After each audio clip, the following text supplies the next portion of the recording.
So one thing I realised that I've not done since I've started this channel is actually just outline how I get started in property. So this was one of my colleagues that asked me, well, how did you get started? And I was like, geez man, I've not even spoke about this. So to do that, we need to rewind back to 2019, which was when I bought my first ever property. So that was my own residential property. And there's a philosophy in property investing of buying the worst house on the best street. I did not know anything about investing, didn't have a clue, and unknowingly I done exactly that. So I managed to buy a 2-bed end terrace house for just £78,500. Nowadays you're lucky now if you're getting a 2-bed flat for that price. And I got a 2-bed end terrace that had wood chip on the ceilings, had avocado bathrooms.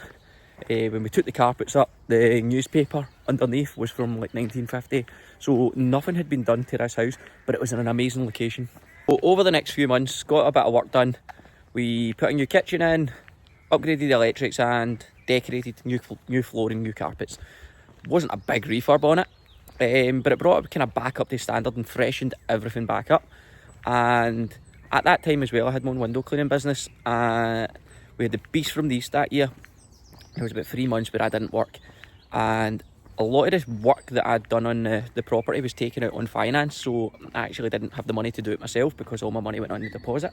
So yeah, what I decided to do then was get a job doing deliveries, and this was a bit of a game changer for me, because this is the first time where I actually had someone in my life that would explain the difference between assets and liabilities. It's like the whole, what's the best book you've ever read? It's like Rich Dad, Poor Dad. I had that, like my own Rich Dad, Poor Dad moment in real life.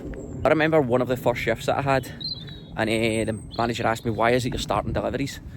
And I was telling him, I bought a house and I'm doing this and I'm doing that. And he looked outside and he went, what's it, birds? He looked outside and he went, who owns your car? And I was like, oh, it's my car. And he was like, you don't own that car, son. Bank owns your car. And he was like, what else is it you've got that you think that you own that the bank actually owns? So we went through it. The kitchen, the TV, the couch, fucking, there was so many things, and we added them all up. And he said to me, he says, the first thing that you should do is pay off all those liabilities, and then when you make more money, it'll build your pot quicker, and then you need to learn how to invest into assets. And that was the turning point for me.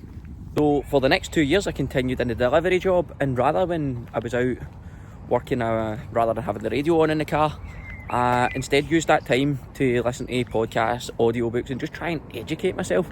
And when I was out cleaning the windows one day, I don't know if you guys have ever listened to a podcast or you've listened to a bit of content and you've actually felt like, this guy's speaking directly to me. So I can remember the name of the podcast, it was Always Free by Jason Greystone, and he spoke about, if you're young, if you've got ambitions and you've got no ties and you've got equity in your own home, get that out and get it working for you as soon as possible.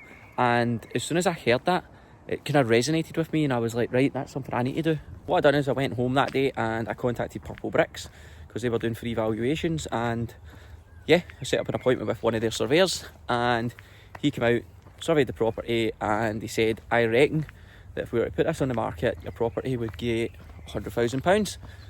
So bear in mind, less than 12 months ago I'd bought this for 78.5. I'd done minimal work to it, like I say, just put in a small kitchen, decorated, upgraded the electrics, and then he asked me, how much is left on your mortgage? Told him that, and then he asked me my goals. He says, why is it you potentially want to sell this house? And I said to him, well, I says, I've got all this equity tied up and I believe that I can use the funds better to build a property portfolio which long term will buy me back more time. And he told me that that's exactly what he done, and for someone so young to recognise that, he says, is something that he doesn't see too often. But with his experience in working in the industry, he says what you're doing is the correct decision. So it kind of vindicated what my thought process was at the time. Obviously over the course of that time I was also putting the money that I was making into the stock market as a way just to accelerate how I was going to get to where I wanted to get to. I wasn't looking for crazy returns in the market, so essentially just looking, can I get 10, 15, 20%? Like I say, it was just shortening that time frame between properties and the pot that I was building. So long story short, sold the house. Like I say, everybody thought it was mental, and because I had that new knowledge of essentially how the markets worked, I'd started listening to audiobooks, started listening to podcasts. I was also on Zoom calls as well during lockdown with the Scottish Property Podcast, and I was just trying to get as much information as possible.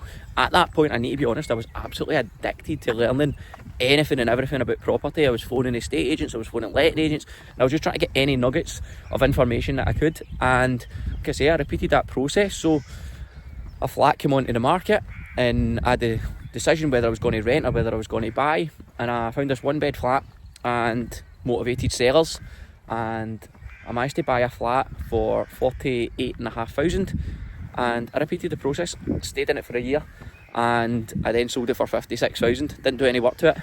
I just recognised an opportunity in the market, and around about that time there was a lot of opportunities, more so than there is just now.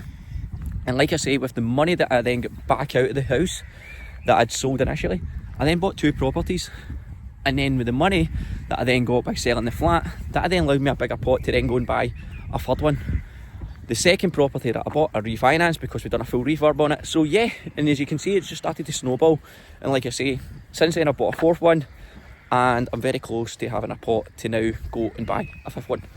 So that's a kind of condensed version of events that led me to building a property portfolio, where I've currently got 4 buy-to-lets, and as I say, I'm almost at the stage now where I've got a pot to then go and acquire a 5th one, plus I've got all the other properties that are due for refinance within the next 12 to 18 months, which if the market stays where it is, or if the market increases slightly, then pulling the funds out should essentially buy another one off the properties that are already in the portfolio.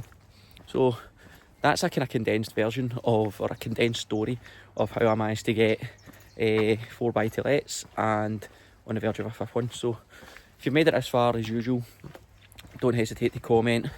I'll try my best to answer any questions you've got, and yeah, like, subscribe, all the usual stuff, and I'll try and come up with another topic that I can touch upon and hopefully give you guys some value if you've got aspirations as well of getting out there and building a property portfolio as well.